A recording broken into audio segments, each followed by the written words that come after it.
estimada audiencia, estamos de nuevo para hablar de geopolítica del Medio Oriente con el histórico acuerdo nuclear firmado entre Estados Unidos y la República Islámica de Irán, dos países distanciados desde hace 35 años. ¿Sí? Un poco imagen de lo que sucedió con Cuba en América Latina, relanzan sus relaciones internacionales. De eso vamos a charlar hoy. Después de dos largas jornadas, de 2 años de largas jornadas y de arduas negociaciones, las principales potencias del mundo, conformadas por un lado por 6 países llamados el grupo del 5+1, que son Rusia, China, Estados Unidos, Francia, Inglaterra, más Alemania, y por el otro lado la República Islámica de Irán, han logrado alcanzar un acuerdo histórico que limita el programa nuclear de la República Islámica de Irán a cambio de un levantamiento casi inmediato de las durísimas sanciones económicas que pesan sobre el país de Medio Oriente. Además de este levantamiento de las sanciones, esto también significaría la reinserción en la llamada comunidad internacional para el país,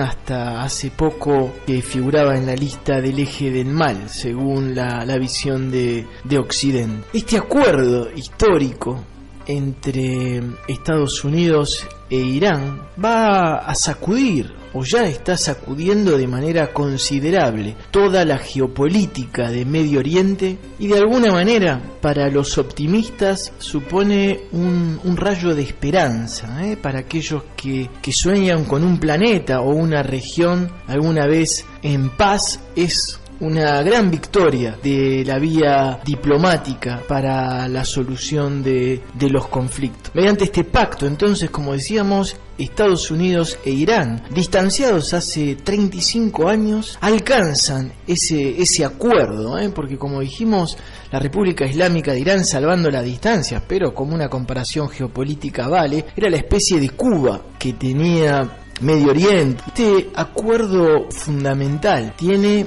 dos actores, dos protagonistas principales, este proceso de negociación histórico. Dos actores sin los cuales difícilmente podría haberse alcanzado los resultados que se han alcanzado este año. Por un lado, la presencia de Barack Obama a la cabeza de la administración estadounidense. Barack Obama, lo que muchos analistas de la geopolítica llaman el error en la mat. Obama, en comparación con su predecesor, George W. Bush, ha pasado de una lógica belicista, que era la que tenía la administración anterior, la administración republicana de los Estados Unidos, a lo que se llama en relaciones internacionales una especie de lógica realista, que consiste más en negociar con los adversarios que en enfrentarlos. Entonces, el primer hecho fundamental, el primer actor principal de este acuerdo es, sin duda, Barack Obama. El segundo actor fundamental para que este diálogo y este acuerdo se produzca es la llegada a la presidencia de Irán del llamado moderado Hassan Rouhani. Hassan Rouhani llega a la presidencia en 2013 y se convierte en una pieza clave para el nuevo rumbo diplomático que la República de Islam propone o desea. Respecto a este Hassan Rouhani, puede decirse que su gobierno prácticamente ha sido elegido por el pueblo iraní para llevar a cabo de manera exitosa esta negociación. Hassan Rouhani fue elegido para negociar lo más provechoso para Irán con los Estados Unidos. Entonces, ya lejos parece haber quedado la era de un Irán que confrontaba con Occidente. ¿Se acuerdan del Irán que encabezaba el ahora expresidente Mahmoud Ahmadinejad? El mismo Mahmoud Ahmadinejad al cual se le sacó una foto llorando en el velorio del venezolano Hugo Chávez. De todas maneras, más allá de Hassan Rouhani y de Mahmoud Ahmadinejad, que parecerían como ser dos presidentes bastante diferentes en lo que respecta por lo menos la estrategia de las relaciones internacionales, más allá de estos dos hombres, es importante señalar que en el caso de Irán, la mayor parte del poder de ese país se encuentra concentrados en manos de un solo hombre, que es Ali Jamenei, que es el actual guía religioso, es el guía supremo que tiene la revolución islámica. Es el cargo religioso más alto que posee el país, cargo que se encuentra incluso por encima del de presidente de la república. Sin consentimiento o visto bueno del guía supremo, de Ali Jamenei, sin consentimiento o visto bueno, tampoco es posible pensar el rumbo de las negociaciones que han tomado el acuerdo entre Irán y Estados Unidos, porque Irán es lo que en algunos casos puede llamarse como una teocracia, donde el poder religioso es el que gobierna, es el más importante, incluso por arriba de lo que se llama el poder político, aunque mucha gente podrá decir, y con razón, de que lo religioso de lo político es difícil separarlo. Pero bueno, ¿en qué consiste entonces este acuerdo? Este acuerdo tiene diferentes partes. De un lado está la venta de armas, qué armas puede comprar Irán. Hay un bloqueo respecto, Irán ha tenido desde hace bastante tiempo un bloqueo respecto a las armas que puede comprar en el mercado internacional, pero el gran juego, el gran eje, la gran pieza clave que ha tenido estas negociaciones ha sido encontrar un acuerdo político respecto al programa nuclear de Irán. Y en ese sentido, si uno habla de acuerdo nuclear entre Irán y Estados Unidos, las centrifugadoras que posee Irán han constituido el eje clave, la pieza principal de estas negociaciones. Recordemos que las centrifugadoras son las que permiten lo que es el enriquecimiento del uranio. Y estamos hablando así como a grosso modo, también entra en juego el plutonio, pero bueno, el enriquecimiento del uranio, digamos así esquemáticamente, que en un nivel menor puede ser utilizado para desarrollar un nuclear de tipo civil, como lo es por ejemplo la energía eléctrica, pero el enriquecimiento del uranio en un nivel superior o mayor permite directamente la fabricación de una bomba atómica. Hoy en día Irán se calcula que posee cerca de 20.000 centrifugadoras, de las cuales aproximadamente 10.000 se encontrarían en actividad. Estas 10.000 que se encuentran en actividad las están distribuidas en, se calcula, 15 sitios operacionales. Entonces es importante notar que de alguna manera mayor es la cantidad de centrifugadoras que un país posee, más rápida es su capacidad de poder elaborar una bomba atómica. Pero ahí, en las centrifugadoras, en la cantidad de centrifugadoras que Irán va a tener activas y en el tipo de centrifugadoras que Irán va a tener activas, ahí ha estado uno de los puntos claves de toda la negociación. El dilema propiamente dicho, ¿qué cantidad de centrifugadoras Irán debería reducir para poder tranquilizar a las 6 países, pero sobre todo a Occidente? ¿Por qué decimos sobre todo Occidente? Porque dentro del grupo de las potencias mundiales, ese 5+1 o 6 países que se han sentado en la mesa de negociación, recordémoslo, Estados Unidos, Francia, Inglaterra, China, Rusia, más Alemania. Entonces,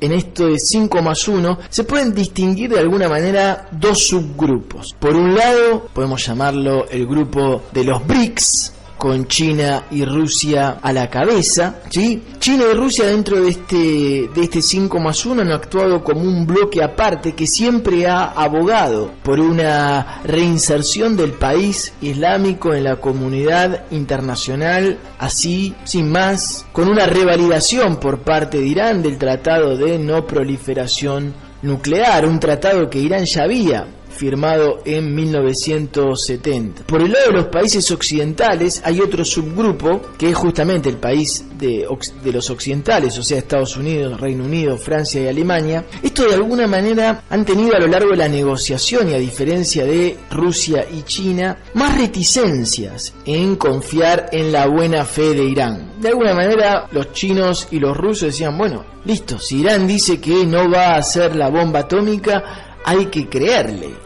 Y punto, decían Rusia y China. Y los occidentales decían, bueno, sí, espere, no es tan fácil, no basta con que lo digan, acá hay que poner en marcha una serie de verificaciones. Por eso decimos que a Occidente tuvo más reticencias en confiar en la buena fe de Irán, y es por eso que han solicitado pruebas y compromisos de larga duración para asegurarse que Irán no transformará su programa nuclear civil en programa militar. O sea, Occidente pidió garantías. Y para eso uno de los puntos claves de la negociación ha sido, entre otras cosas, por parte de Occidente, la posibilidad de establecer una cláusula que permita reimponer por parte de la comunidad internacional a Irán las sanciones que ya el país tenía de manera extremadamente rápida en caso de que la comunidad internacional o Occidente lo considerara necesario. Esa es la razón por la cual Barack Obama ha salido a aclarar, tal vez para tranquilizar al ala republicana más conservadora del Congreso de los Estados Unidos y a gran parte también de la comunidad, digamos, sionista, el bloque de poder que forma el bloque israelo-sionistas en Estados Unidos, a decir que este pacto no se basa en la confianza, sino en la verificación. Eso fue una de las primeras cosas que salió a aclarar el presidente de Estados Unidos, Barack Obama, ¿sí? No hay dudas alguna de que el mayor problema para el grueso de Occidente en todas estas negociaciones para lograr este histórico acuerdo ha sido el tema de la confianza. Es decir, poder dilucidar qué es lo que realmente desea Irán. Es decir, bueno, pero realmente este tipo, ¿no? Uno se imagina a los presidentes o a los negociadores que escuchaban hablar a los de Irán y decían, bueno, sí, es muy lindo todo lo que dice, pero ¿realmente puedo creerle? ¿No me está mintiendo? Entonces, el tema ese de la confianza, eso de poder pensar positivo, de saber qué es lo que realmente tiene en la conciencia, o bien el líder, el guía supremo o el presidente de Irán. Y en materia de derecho internacional, una de las cosas justamente más difíciles que existen es poder probar las intenciones que tiene un país. Yo no puedo armar, por ejemplo, un bloqueo porque me parece que lo que dice el presidente de otro país, me parece que dice una cosa pero piensa otra. ¿Usted se imagina hacer un bloqueo por eso? Parece una cosa de locos, pero no es una cosa tan de locos, porque podemos decir que la guerra por la cual se invade Irak por parte de Estados Unidos en la era Bush, no ha habido pruebas, sino lo que se salió a castigar fueron las presuntas intenciones del gobierno iraquí. Pero volvamos entonces al tema del acuerdo. El resultado entonces más inmediato es el impedimento durante un mínimo de 10 años de que Irán pueda acceder a la bomba nuclear. Lo cual no es poco, ya que ni Estados Unidos ni la comunidad internacional habían podido conseguir esto ni con Pakistán ni con Corea del Norte, dos países que finalmente han logrado reproducir explosiones nucleares. Por eso se dice que son poseedores de la tecnología de la bomba atómica, pero que no están reconocidos por la comunidad internacional porque no han firmado, porque no forman parte del Tratado de No Proliferación Nuclear. Por eso Pakistán y Corea del Norte no han firmado este tratado, porque ese tratado justamente lo que hace es legalizar los países que tienen derecho a tener la bomba nuclear. Ahora bien, con este acuerdo muchos se preguntan, ¿qué es lo que ganan ambas partes con este acuerdo? Por un lado, por el lado de Irán, este acuerdo le permite esto que decíamos al principio, un tan esperado alivio a las durísimas sanciones económicas que lo vienen asfixiando desde hace años y que, es importante mencionarlo, perjudica sobre todo a las clases iraníes más castigadas, más pobres. También no hay duda que le va a permitir a Irán poder calmar la opinión pública iraní, que y esto ocurre y es válido para todas las sociedades del planeta, no es una novedad que la opinión pública tiene un peso de relevancia interno en la política justamente interna de cada país, y en este caso de Irán. Se van a poder restablecer las relaciones bancarias por parte de Irán con el resto del mundo. Se va a permitir también poder repatriar los haberes congelados en el extranjero. Hablamos de millones y millones de dólares generados por la venta de petróleo que se encuentran bloqueados en el exterior. Y una cosa también que es importante y que tal vez es un síntoma interesante de lo que ya estaba, lo que ya se está viviendo a nivel de Irán. Los diplomáticos iraní, una de las cosas que más se quejan era que justamente cada vez que ellos se tenían que desplazar hacia otro país era un lío de visados que le pedían a esta gente. Era una cosa de no poder desplazarse con soltura en casi la mitad del planeta. Entonces justamente algo muy importante y muy simbólico para los funcionarios políticos, sobre todo aquellos que se mueven en el plano internacional iraníes, es que justamente el pasaporte iraní vuelva a tener un valor significativo en el marco de las relaciones internacionales. Entonces todas estas cosas gana Irán. Por eso hablamos del terreno de lo material, pero también de lo simbólico, como es el tema de los pasaportes. Bueno, todo esto gana Irán.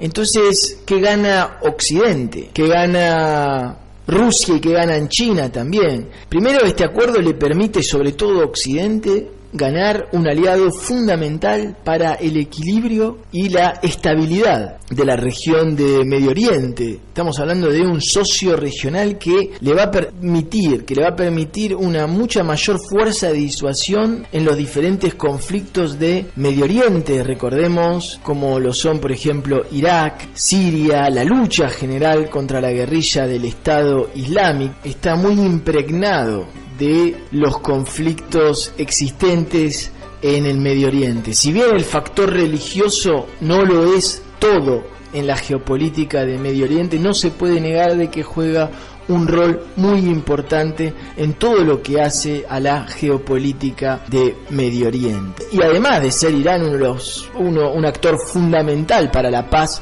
regional, también le va a permitir también le va a permitir a la comunidad internacional, y en este caso al bloque occidental, recuperar un aliado de peso, un peso pesado en materia de hidrocarburos en el planeta. Y a Rusia y a China, este acuerdo histórico les permite también la posibilidad de volver a materializar, a traer a la matrix de la comunidad internacional un país como Irán, que les debe mucho tanto a China como a Rusia. Entonces es la posibilidad de materializar un aliado que antes estaba medio difuso, era un aliado fantasmal, un aliado que ahora va a ser de carne y hueso en el mundo en el mundo diplomático. Entonces eso también es muy importante para Rusia y China. Ganan un aliado fundamental, logran legalizar de alguna manera la alianza estratégica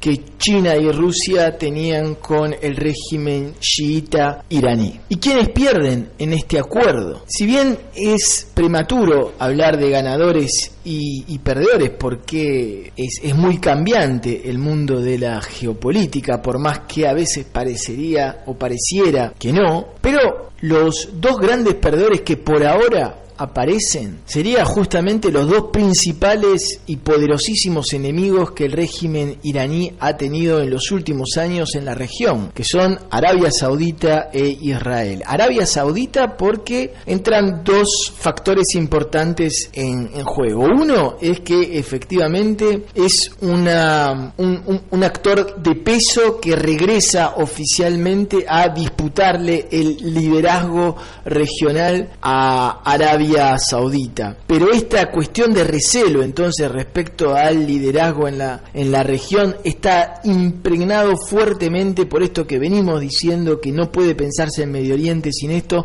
por las diferencias religiosas internas al Islam que oponen a la Arabia Saudita y a Irán. Recordemos que Arabia Saudita pertenece al sunismo, que es la religión mayoritaria en Medio Oriente, e Irán pertenece al chiismo, que es una religión muy difundida, muy numerosa, pero minoritaria si se la compara con el sunismo. Entonces se dibuja ahora una nueva estrategia por parte de una nueva estrategia geopolítica por parte de la administración de Barack Obama, que es reequilibrar su monodependencia de Arabia Saudita para relacionarse con el Medio Oriente. Entonces es reequilibrar sus relaciones con Arabia Saudita y salir de esa monoalianza o alianza exclusiva que Estados Unidos tiene con la dinastía de los Al Saud que comandan la Arabia Saudita, una alianza que data de 1945. Esto no quiere decir que Estados Unidos se va a pelear con Arabia Saudita. Esto lo que quiere decir es que Estados Unidos empieza a diversificar las alianzas que tiene en Medio Oriente. Ya no es exclusivamente amigo, por decirlo de una manera, de Arabia Saudita. También se va a sentar a dialogar con el gran enemigo que ha tenido la Arabia Saudita en los últimos años, que es Irán. La idea entonces del actual gobierno estadounidense es darle más lugar, de alguna manera, a la otra gran potencia regional que es Irán. Y el otro gran perdedor que aparece por ahora es Israel, o el actual gobierno de Israel, porque siempre es real que hay que saber diferenciar los gobiernos de los pueblos, no siempre son sinónimos, Entonces el gran otro perdedor es más correcto decir que el otro gran perdedor no es Israel, sino el gobierno de Israel, que ve con preocupación cómo se acercan su histórico amigo con, de alguna manera, su histórico enemigo. Entonces eso es normal, que eso preocuparía a cualquier país, digamos. Entonces vemos un acercamiento entre Irán y el gobierno israelí, ¿sí?, que ve como su histórico aliado estadounidense se acerca, estrecha sus relaciones internacionales con uno de los países que más ha hecho para combatir la presencia del Estado judeo occidental en la región de Medio Oriente en los últimos años. El recientemente reelecto primer ministro Benjamin Netanyahu señaló su preocupación más de una vez por el acuerdo que se estaba por alcanzar y finalmente por el acuerdo que fue alcanzado. A pocas horas de firmarse el acuerdo, afirmó que se trataba de un error histórico que se estaba cometiendo. Él ya había pedido antes que si se firmaba dicho acuerdo, Irán tenía que reconocer al Estado judío, o sea, Israel como el Estado judío, como parte de ese acuerdo. Entonces parece cerrarse por ahora una página importantísima de las rupturas diplomáticas entre Irán y Estados Unidos con este acuerdo nuclear que se ha firmado entre el 5+1, Rusia, China, Estados Unidos, Inglaterra, Francia, más Alemania e Irán, por el acuerdo nuclear. Y una perlita para cerrar este tema, estas paradojas, estas vueltas que tiene la historia del mundo, que es justamente que el llamado programa nuclear de Irán empezó bajo el mandato del Shah Mohammad Reza Pahlavi de Irán en la década de 1950. ¿Cuál fue el país que apadrinó el comienzo del programa nuclear de Irán? Sí, fueron los Estados Unidos de América. Bueno, ha sido Damián Jakubowicz, les mando un fuerte abrazo, espero que les haya gustado este audio de geopolítica y nos estamos reencontrando. Cualquier duda o pregunta pueden escribir a damian.jakubowicz@yahoo.fr.